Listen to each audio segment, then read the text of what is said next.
it like one more minute. And then this is a big one. This has been a call requested by multiple people. And yeah, we're talking about like shame and ADHD and what you can do about it. And so I know it's like I guess I wouldn't say it's like a happy topic. And this is going to be a really cool call with some interesting things in there. And my my guess is that most, if not all, are going to get something from this and feel better after. And it's going to be positive. And I love doing that with certain topics, especially like this. So before we get started, if anybody has not heard of this, next week with the ADHD agents group that we have, this is the paid community that's separate. We have Rachel Adams Lee who's going to be on, and she's going to be talking about, I'll just show you. So she's got 26,000 followers just on Facebook. And so that's our masterclass that's coming. If you want more for the paid group, that's $97 a month. And the first session, we're doing 3 masterclasses. One is the 9-step social media model to set the foundation. And number 2 is the algorithm changes of 2025. And then number 3 is strategic posting ideas and content creation. So if you want to up your social media game, you can definitely do that. I'll put that in the link. No pressure, obviously. This is somebody that came on one of our Tuesday calls, and we had a lot of requests to have her do the master class in the paid group. So I put the link in there, and there's also a 10-day free trial now for the monthly. So you could join, take the first session, cancel, and just get the first session if it wasn't a fit or something like that, and then you wouldn't be charged. So I added the 10-day free trial on there. So that's yeah, ADHDagents.com. So we have that. And then this Thursday, I'm doing an Ask Me Anything session. So, okay, so we're talking about ADHD and shame. And so this is big, like basically, because I like to look at the different research papers and summarize that for everybody, because I like to nerd out on that stuff. Well, what's interesting is that everybody's got shame. Everyone, almost everyone, whether you have ADHD or not. And then if you don't know me, I ran a team in the top 100 in the world for Keller Williams with a partner. And then also I've done over 10,000 one-on-one calls with real estate agents over the last 7 years. And I started out with not just ADHD. Now that's my niche. Everyone's got shame, and like almost everybody doesn't feel good enough in some ways, like deep down. That's a common thing. So first off, it's normal. And why are we with ADHD more likely to feel shame at a higher level? Because there is a higher prevalence of that. We do feel it at a higher level. There's studies to show that. So everyone's got shame, and yet we've got the volume turned up pretty significantly. And so why is that? And so what the agenda today is, I want to talk about like why, right? Why is that so common for us? And then what are some of the traits that we experience with ADHD that can lead to feeling more shame? And then I want to talk to you about the neuroscience behind our brains. And then the 3 key things to really kind of get past this shame and tools that can help you. So that's the agenda for today. And we're going to go last week. When I was sick, we did a little bit shorter call, and there's actually good feedback on that. So I'm gonna do a couple more surveys, but we may shorten these calls a little bit to make them more ADHD friendly and a little bit more bullet points, and then do the questions in a different way. So stay tuned for that. Today's call is going to be our normal timing, though. Content 30 minutes, and then Q&A in discussion. So why do we experience it at a higher level? So here's the thing with ADHD. With our traits, people without ADHD experience what we experience sometimes, right? We experience it all the time, and and the volume's turned up. And so, I mean, everybody might be late sometimes. They might forget where they left something. They might be, oh man, I got to get more systems. I got to organize. Might have emotion regulation stuff. Might be a little bit of a perfectionist or some forgetful stuff. Might have trouble focusing or get bored, right? Everybody experiences this stuff. And the average population, if we look at the population, they're saying it's about 3 to 10% of people in our population actually have ADHD, and 80% are undiagnosed. So there's a lot of people that don't even know it's ADHD. They think it's something wrong with them, right? And then when you have the majority of people who don't have it, their brain functions differently. Their dopamine and their neurochemicals function differently. So what works for them is not going to work for us. And so when they see us struggling with something, especially if it's in school or as a parent or whatever, and they say, oh, I've experienced that before, here's what worked, and then it doesn't work. right? And they're like, well, you're not trying hard enough. And we're like, we're trying as hard as we can. They're like, no, because if you were, it would work because it worked for me. So then we think, oh man, something might be wrong with us, right? And my a good analogy to look at that is like with COVID. Let's just use COVID for example, right? So one person has the flu, right? It's like kind of a couple day flu, and they don't feel good, stomach hurts, that kind of stuff. And then someone else doesn't feel good in their family, and they say, "Oh, you're being a baby. It's not that bad." And they're like, "No, this is terrible. I feel horrible. You got the flu. I had it for a couple days. It's gonna wear off. Like you're kind of milking this a lot, right?" Then you find out they have COVID, and it's like crazy. So it's like, oh, I see that I had the flu, and I see that you had, you were tired and your stomach hurt and all that stuff, but they don't know it's like times 10. And so a lot of people in our lives that maybe cause a little bit of shame, if they didn't have ADHD, it's not because they're a terrible person. It's because they just don't have a point of reference. They don't understand how our brains work, and they're trying to be helpful. They're trying to say, well, just push through, just try a little bit harder, because they're thinking of all the stuff that worked for them. And that's why we can have shame, because a lot of us can, well, and we've talked about this, right? As a kid, we get 20,000 more negative messages about our behavior by the age of 8. So in school, at home, 20,000, this is statistically proven, 20,000 more negative messages about our behavior by the age of 8. Like, you think we're going to have shame? Like, of course, because we think something's wrong with us. And we say, oh, this person did this and this person did this. And why is it so easy for them? And I had the same coach, or I had the same, I was in the same class, or I'm in the same family. Why can my brother, why can my sister do this? And so we're going to eventually bring it back to, there must be something wrong with me. There must be something wrong with me. And then also we have deep empathy, right? We have a lot of self-awareness. So we see how it affects other people, and we see that it hurts them if we forgot their birthday, if we can't help around the house more, if we forgot our homework. And there's this deep shame because we have deeper empathy. It might be harming somebody, or not necessarily harming, but it might affect them. And then we feel really sad about it, but we still can't do the thing. And it's like, oh my gosh, what's wrong with me? And so there are a lot of layers to shame. And I know we have in our communities, we have like 74% of our community members are women. And so there can be another layer with that too, because there can be different societal expectations on women than men sometimes. We, like, as a man, I might get away a little bit more as a kid being like kind of rowdy in school and punching somebody or being more impulsive, whereas a girl may not get that same grace. And so, and it depends, right? Men can have that too.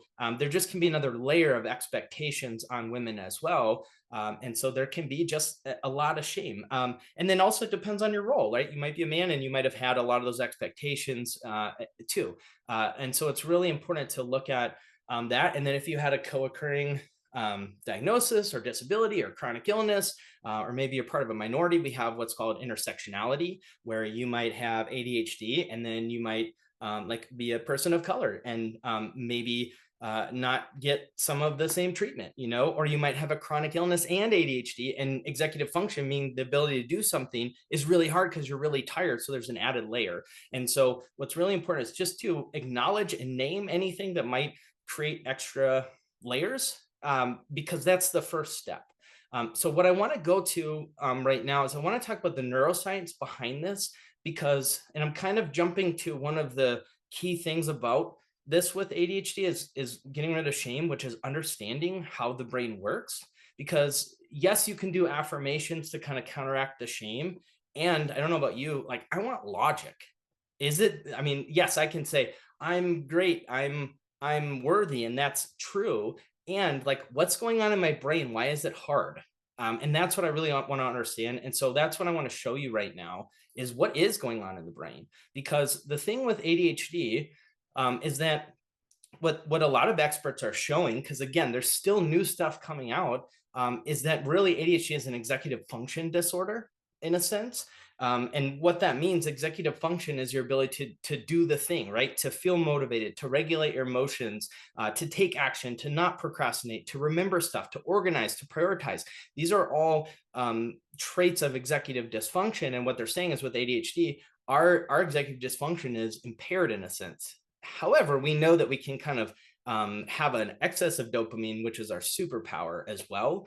So it's an executive dysfunction in our current setup, how our world is, and that's nobody's fault. But being people that have lower levels of dopamine, which I'm going to talk about in a second, we do really well under pressure. We do really well in chaos. We almost do better when there's a lot going on, but then we can also get overstimulated, right? So it's kind of that balance.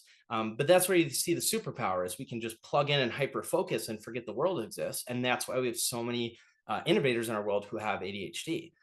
So I wanted to, this, and that's what I want to talk about is really one of the big things about ADHD and working with this is understanding how dopamine plays a part. Like that's really the thing that rules a lot of things. I looked up and I did this before, but this is the neuroscience of motivation, right? Like I want to get more motivated. That's what we say. I want to do the thing, you know? And so this is how motivation works in the brain because dopamine is motivation essentially. And so there's and you'll see here, there's an intrinsic or extrinsic stimulus that's introduced, whether this is something you want to do or someone else wants you to do, or you want to do it like socially, right? Whatever this thing is that we want to do, what happens, the brain says, oh, we want to take action. We want to do the thing. We want to fold the laundry. We want to create a video for social media, right? So the brain says, okay, and look at these blue pathways. This is the dopamine pathways. And the brain says, okay, here's this thing we want to do. So we're going to send dopamine to the frontal cortex, which is responsible for most of those actions, like taking action. That's the frontal cortex, like moving, getting up, doing those things, feeling inspired, feeling motivated. So a non-ADHD brain, you send a surplus of dopamine. Once there's a surplus here, the brain says, hey, now we've got our surplus. We can do the thing. And guess what? If you do the thing, we're going to give you more incrementally. So you get up, we're going to give you more. You go to laundry, we're going to give you more. You start folding, we're going to give it to you continuously as throughout you do this. And it's the happy chemical. And our brain says, yes, awesome, great, thank you. And so that's how a non-ADHD brain works. And they don't have the same executive function issues or challenges that we have. Now, when we look at an ADHD brain, what can happen, same thing happens, right? You have a stimulus that's produced, and then the brain says, okay, here's some dopamine. It says, hey, we're not going to give you a surplus. We're going to give you a little bit, but we're not going to give you all of it. We're just going to give you a little bit. And it's like, okay, have you ever had that where you're waiting to get motivated? Like you're trying to get motivated and you're trying all these things and you're maybe turn on music or you're trying to do an affirmation. And it's like, I'm just waiting to get motivated. You know, the brain's not sending a surplus of dopamine. It's like a lack, right? So ours can be on a delay. Have you ever experienced once you get started, then you're fine. Like once you get going, then you're fine. So sometimes it's like, oh, you started, oh, here's dopamine, right? It's kind of on a delay. That's why it's like, I could just get started, then I'm good. And so one thing is just to remind yourself of that. If you just can't get motivated, it's that ours is on a delay. Now here's the awesome part of our brain, because there's another great thing. So what also happens is we can get a surplus when it's something, and you've heard me talk about these 5 categories that create dopamine. So if it's a dopamine producing activity, and it's the acronym INCUP, which we've talked about. So if something's interesting, new, challenging, urgent, or a passion, if it's interesting, new, challenging, urgent, or passion, the brain says, oh, here's a bunch of dopamine, like tons, and we're just going to keep giving it to you. So we can actually, where the non-ADHD brain, the brain says, here's a surplus. Okay, we don't have any more left. Ours goes, nope, here, we're just going to keep giving it to you. So that's why we can go so much longer and stay on certain topics and literally forget what time it is, what day it is, if we've eaten, right? If you've had that where it's 10 p.m. at night and you've going all day and it's like, oh my gosh, I didn't even eat lunch. Or you have something that you can just get lost in. So this is the superpower, is like understanding how our brain works, because that's where the magic is. And that's where you see inventors and creators and these people that specialize, because they just get this influx of dopamine that doesn't stop. Whereas a non-ADHD brain, it's going to regulate it and stop. And so if something's not interesting, new, challenging, urgent, or passion, we're not getting the dopamine. And we might look like we're sitting on the couch scrolling on our phone, but really we're like beating ourselves up and feeling crappy because there's no dopamine and the frontal lobe's just not lighting up. And this is one of the key things to understand in the shame, is that it's not an excuse, it's an explanation. right? It's neurochemical. The reason that you haven't done the thing, that you're a procrastinator, that you feel like you're lazy sometimes, it's not because that's who you are, and it's not something to feel shame about. It's literally neurochemical, that your brain is wired to operate differently. And we've talked about that before with like the comparing the different villages in Africa, and the ones that had ADHD, because it's genetic, right? They had villages that had ADHD, and they villages that didn't have a prevalence. And the ones that did have ADHD thrived significantly over the ones that didn't, because of how our brains were wired. And we could go hunt the lion when there was a famine, and we could hunt for days and not worry about what time it is, or if we were thirsty or hungry, and we'd hyper focus because we had that dopamine flowing. And we would do well under pressure. We have less impulse control, so we're more creative. We can like think really fast, right? We have 10 times the amount of thoughts as someone without ADHD. So there's all these gifts, but then you put us in front of a computer or have us do boring things, and the brain just says, no, like, I'm not doing it. Right. And so this is just so key to understand when we're talking about shame. So if there's things that you have not done or didn't do, chances are it's not necessarily that you need to get motivated. You need to get more dopamine. Hey, Tyler, may I say one quick thing that I think is kind of the elephant in the room for Yep. me? I'd imagine for at least a few other people here. Go for it, Dan. I Yep. couldn't agree with you anymore. When we're talking about executive function deficiencies, it's explanation, not excuse. And we know how to reframe it and step away from the shame and recognize, it's partly a superpower, it's partly deficiency. It is what it Mhm. is. It's a strength and a weakness. We deal with it, right? But I think it's kind of like pushing on the rug when you say it's an explanation, not excuse, because the world at large doesn't give a shit, right? And people only have a limited capacity to really care about our uniqueness, you know? Yeah. Yeah. So was there a question in there, or was there No, a no, no. question? It was just saying you just said explanation, not excuse, and Right.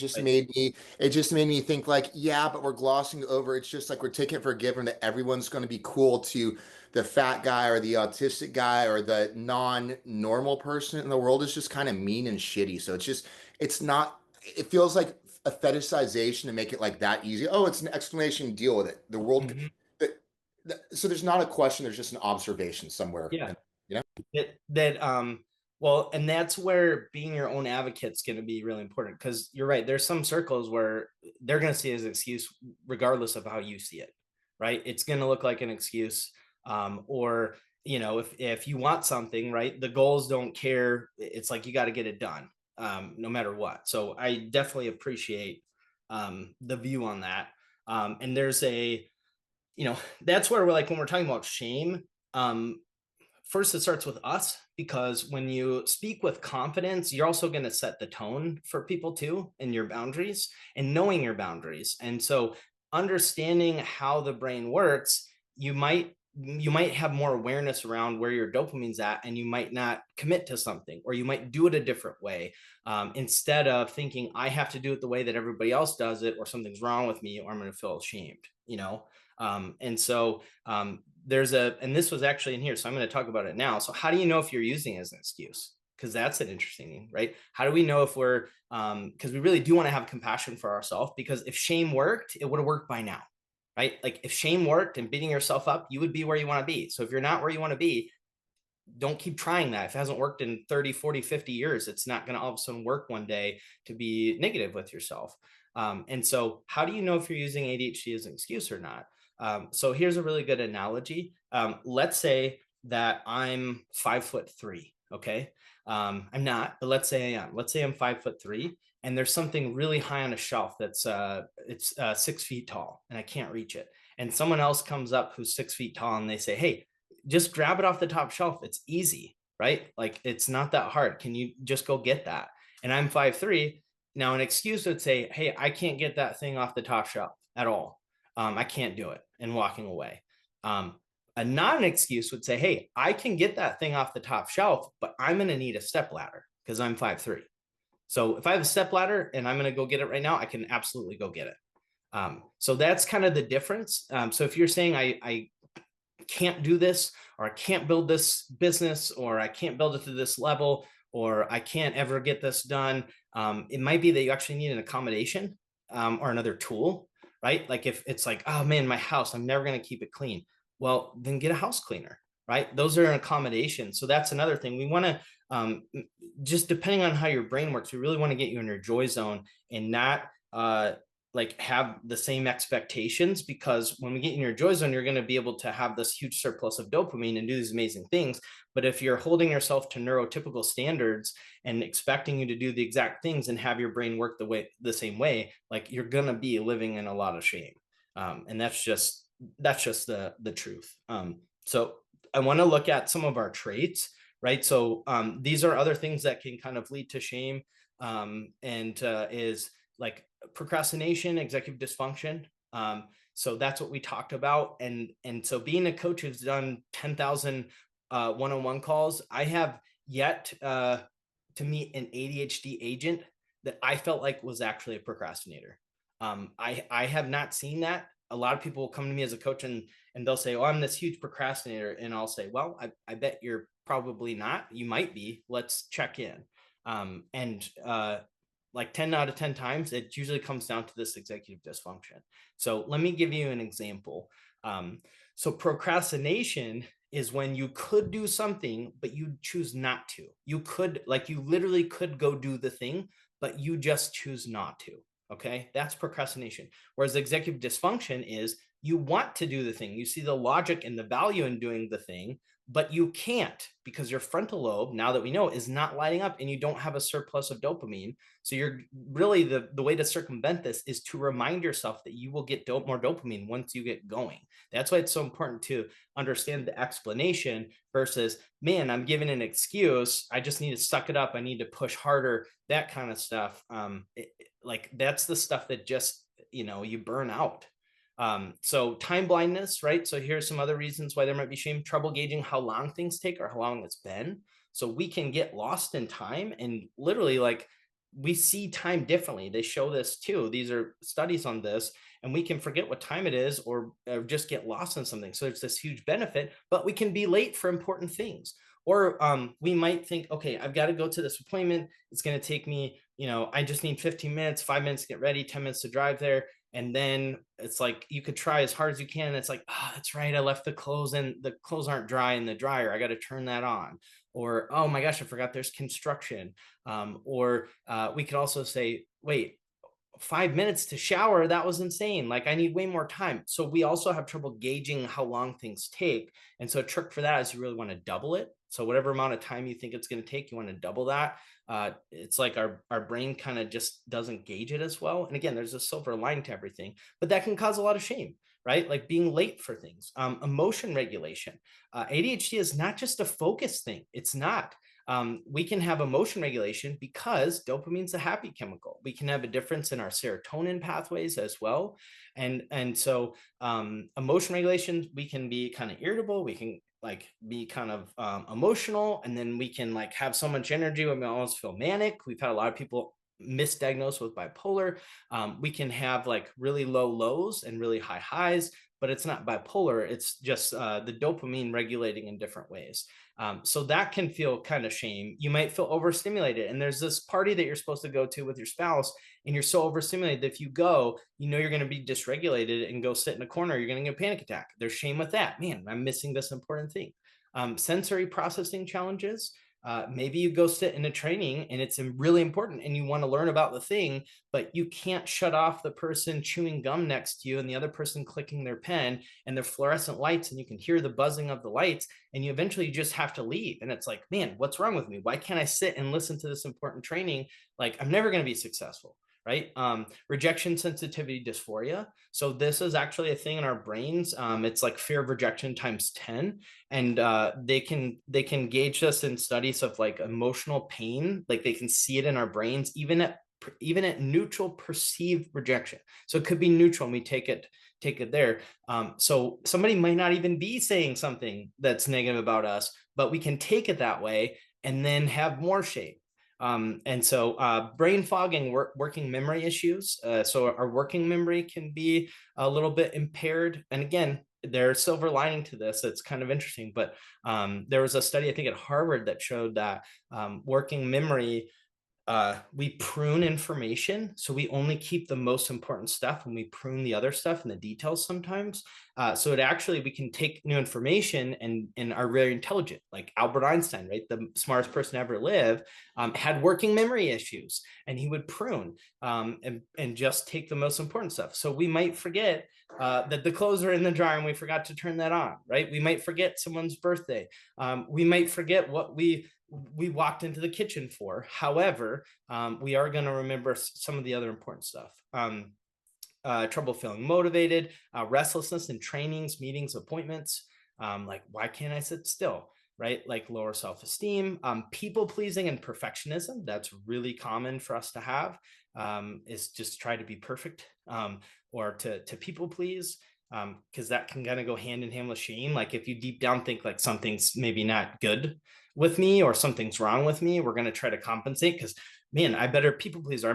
Better be perfect because I need love and something's wrong with me. And that's how I feel. And so I really need to, like prove myself or like, perform. That can happen too. Financial issues, impulse spending. This is another one that can bring a lot of shame as well. Impulse spending. So we have lower impulse control, and we have a certain amount of dopamine every day. So if you have a certain amount of dopamine and you're forcing yourself to do all these things that don't produce dopamine, sit in front of a computer, answer emails, things that are not interesting, new, challenging, urgent, or passion, and there's not much dopamine left, dopamine can help you regulate your emotions and your impulse control. So if you find yourself after work, after a full day of using your dopamine, and you have no impulse control left, and you're buying things, you're eating food you shouldn't eat, you're doing risky things like, I don't know, riding a motorcycle too fast or whatever, like your brain's like starving for dopamine. And then we feel terrible, right? It's like, man, why did I buy that? Like, why can't I control that? I got to hide the credit card spending. That creates a bunch of shame. Forgetting self-care, to eat, to drink water. And we have ADHD paralysis, right? So it's kind of like, let's say that you've got all this stuff that you need to do. If you've had a day where it's like, I've got to do this whole to-do list, I'm going to be really productive today, but then you freeze, like there's 300 tabs open on your computer and the whole thing freezes. And it's like, why can't I do anything? Why can't I move? I really need to get stuff done. And so, and then like just going from understimulated to overstimulated throughout the day. So this is the window of tolerance. This is something I also really like to talk about as well. So when we're talking about, because this is really the key in all this stuff, is like the key in shame is understanding how your brain works and working with it, or just having a name for it, right? So for example, if you go to the party and you're really overwhelmed and overstimulated, instead of feeling ashamed that why can't I be present for this for my partner, it's like, oh, I'm overstimulated, right? That's what's happening. So I'm going to go step outside and re-regulate and calm it down for 10 minutes and tell my partner, and go sit somewhere, go for a walk by myself and calm the overwhelm down and go back in the party. And now I'm good. Do you see how that's way better than, come on, dude, like be present, like, come on, like your wife needs this, like go talk to people. Because what I'm doing is I'm throwing a band-aid on stuff, I'm using my dopamine, and then I'm getting burned out. And ADHD burnout is a thing. So that's where so that's kind of what I mean too, Dan. It's like the, not an excuse, it's an explanation. But it also doesn't mean we don't do anything about the explanation. Say, well, this is my ADHD. Good luck. It's like, okay, here's what's going on. Here's the name for it. So what do I want to do about it? Because I'm responsible for me 100%. And I still want to show up. I still want to hit my goals. I still want to do what I want to do. So this window of tolerance, this is because I've got the mental health background, right? So this is really big in understanding our brains. So this window of tolerance, this is where we're regulated. This is our baseline, right? We're calm, we're grounded, we're not like lethargic, and we're not like so hyped up and like too stimulant. So this is where we want to be, right? So we have hyper arousal in the red, and this is where we're emotionally distressed. We can't calm down. It's like we're on a motor, but it's like too fast. It's almost uncomfortable. We might have panic attacks or anxiety or shut down because we're frozen. And then we have this less known part, which is hypoarousal. So this is where we're shut down. We're depressed, we're lethargic, we're unmotivated, just numb, might be dissociated. And so we can, with ADHD, we can fluctuate between these different places. So a non-ADHD brain is going to keep them in here more automatically. Like their brain's kind of regulating automatically. Whereas for us, we're going to have to do a little bit more manual. That's that emotion regulation. So we're going to have a lot of self-awareness. If I'm like overstimulated, I'm actually, instead of my brain going, oh, let me pull it back down like a non-ADHD brain, I'm going to go outside and I'm going to calm it down, like I said at that networking party, right? And I'm going to pull it down. I'm going to take a deep breath and I'm going to maybe put on noise canceling headphones and I'm going to calm down the stimulus to get me in this green. Same thing here, hypoarousal. If you're someone that's like, I feel burned out, but I haven't been working that much for a long time. Why I'm not motivated? I don't need a break. I don't need a vacation. It might be that you have to rev your nervous system up. So it might be that you feel completely unmotivated, but the thing you need to do is like go for a walk, or you need to have a bunch of stuff on your plate, or do some big challenge to rev up your system to get you out of this. Like physical activity is a good one, like body doubling, getting somebody to come meet you. So and you may fluctuate between the two multiple times throughout the day. So there are some realtors that will take a break. In what they'll do, they'll have multiple break points in their day, and they'll have a regulation break where they check in. If they're overstimulated, they might turn off the lights in the office, put in nice noise canceling headphones, and calm it down. If they're bored, right, if they're understimulated, that's where they do jumping jacks, or they go for a walk, or they turn on dopamine producing music, or they go get caffeine, or they talk to somebody to rev up their nervous system. So we're going to be doing this more manually. But if you're not giving yourself tools and you're mad at yourself for being here or here and beating yourself up, that's where we just get in those shame spirals. So again, this is where understanding and having compassion is going to be your best friend, and understanding what works for you. Okay, let's see. Wow, 32 new messages. This is incredible. Okay. So, and then let me see, because I know we're close to the question time. So we got motivation. So yeah, so I'll go probably better 5-10 minutes and we'll open up for questions. So these are like the 3 tools. Number 1 is compassion and understanding. So we kind of talked about that. Compassion is like more challenging for us. And a really good way to look at this is to, and I've talked about this before, but kind of separate yourself almost like if it was a kid. So if a kid had this, right, if their dopamine was not flowing, or they would get overstimulated, understimulated, or they had this stuff going on, you're not going to just beat them up or tell them to try harder and then shame them when they don't, right? Like that's not going to work. And so having compassion for yourself, like, wow, this is harder. Like this might be harder for me than someone else. And like saying that is not negative, it's validating. Because it's nice sometimes to say, oh, like this is harder for me. This, doing this, like cleaning the house is harder for me than the average person. I have all these other gifts, but this is harder for me. And that's okay. And I'm going to acknowledge that. So what I want to do to make it easier, maybe I get a Roomba, or maybe I talk to my partner and I do other things and they do that because it's so hard for me. Or just understanding, like, because I studied this, right? I've done some big things. There are still times where I know I've hit my limit and I'm not going to be able to do everything I want to do, or I'm going to I'm not have the executive function for something. And so that's where it's so important to like feel your feelings and say, okay, like I'm disappointed that I can't do that, but I'm not going to beat myself up or shame myself. I'm just going to accept what my limitations are and then try again tomorrow. So having that compassion, if you feel overwhelmed, like when I'm at a big event, and I'm really struggling, and I just say, oh man, like compassion for kid, I'm sorry it's so hard right now. Like, I'm sorry you're so overstimulated. What do you need? Like, what do you need to feel better? What are you needing right now? Versus like, man, what's wrong with me? Why can't I do what the other people are? Why am I not networking enough? Why am I not spreading the word around this company? It's like, oh, what can I do? And what do I need? How can I take care of myself? So the compassion understanding, it feels weird because if you had parents that didn't understand ADHD that pushed you because they were trying to help you and they tried to instill discipline in you, that might be your narrative in your mind. When things get hard, you push yourself harder or you create pain. So when we have negative thoughts create cortisol, right? And they create dopamine.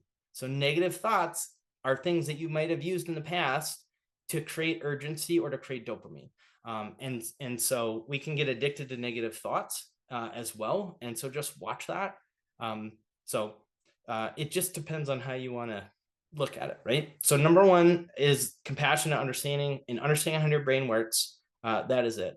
And then what I'll say also with that, we've heard that. So have you heard ADHD called a superpower? Has anybody heard that before? Okay. And then who's heard it called a disability? Right? It's both. That's what's really important to hold. It's not one or the other, because if we say it's just a superpower, we're like just totally like whitewashing all of the things that are really hard about it, and it's not validating. And that's when we get in that shame spiral, because if we're not acknowledging what's hard, what happens is then we beat ourselves up when we can't do something, instead of like, oh, so we don't want to just call it a complete superpower. Again, you can identify with that however you want, but it's a superpower. And then we also don't want to call it disability, because it's not. Our brains are just wired differently, and they're wired to go hunt lions in an African village and save everybody during a famine. But here we are, right? And that's just how society's developed. It's nobody's fault. And we have a lot of conveniences. And so it's really important to acknowledge that as well. So it is absolutely a superpower. I mean, if you look at the leaders in our companies, I mean, from what I've seen, I've met very few people that don't have ADHD in high positions, because they don't do well under pressure. It's too much. They get stressed. And they might not have the same ideas. So there's way more people that you realize that have ADHD in high places. So yeah, number one is that compassion, understanding, superpower, and disability holding at the same time. But again, your traits might show up where it feels more like a superpower, or you might not have as much superpower and it feels like a disability. And that's okay too. And we want to get tools in place. And then number two, you've heard me talk about this, is instead of just trying to force yourself to do it like everybody else, get your business and your life in alignment with your brain. Oh my gosh. And this is what, when we had the panel in Vegas with Jay Papasan, we had the Q&A, what he talked about was he gets out of those environments that make him feel shameful. So if he's got a bunch of shame, he's actually going to get his life into, this is Jay Papasan, the author of the One Thing book, with a co-author and editor. And he's a big speaker as well.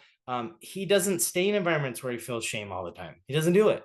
He gets in his joy zone, and look what he's done, because he's got his brain in there instead of trying to play that. And so you can do that with the acronym INCUP. You've heard me talk about that if you've been on these calls. So get your business and your life and make it interesting, make it new, make it challenging, make it urgent, get in alignment with your passion, because you're not going to experience the same executive function stuff. You're not, because you're in your zone, and that's what's going to produce dopamine, and you're going to get that surplus in your frontal lobe that's then going to make you do stuff more than anybody else. I mean, at this point, like ADHD in real estate's like one of my favorite things, right? It creates dopamine. It's my passion. It's interesting. It's new. Can you imagine someone outpacing me at this point by time blocking in for 15 minutes and using discipline? Like, no, I look at videos at midnight, right? Because it's like the dopamine's there. Nobody's going to be able to, I mean, unless they have ADHD, but who's going to be able to spend as much time as I do? Because they're going to get bored of it. They're going to have to put it in there, and they're not going to be able to have the hyper focus that I have. And it's just such a passion of mine. So that's the sweet spot, is like find stuff that you just never get tired of. And then you don't have to time block it in. Like you'll do it before even the time block. Like I started time blocking, but I'm like, well, I'm already doing this, or I'm doing more of it. So that would be one. And then number three, community. So shame is great in the shadows.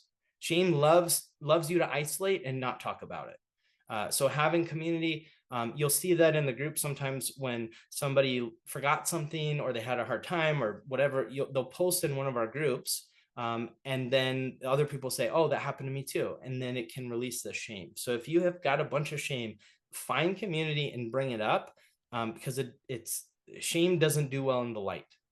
That would be number three. So have compassion, understanding, get your life and your business in INCUP, and then three, have community. And if you feel shame, like talk about it, so that's my presentation for today on this. And then I'm going to go to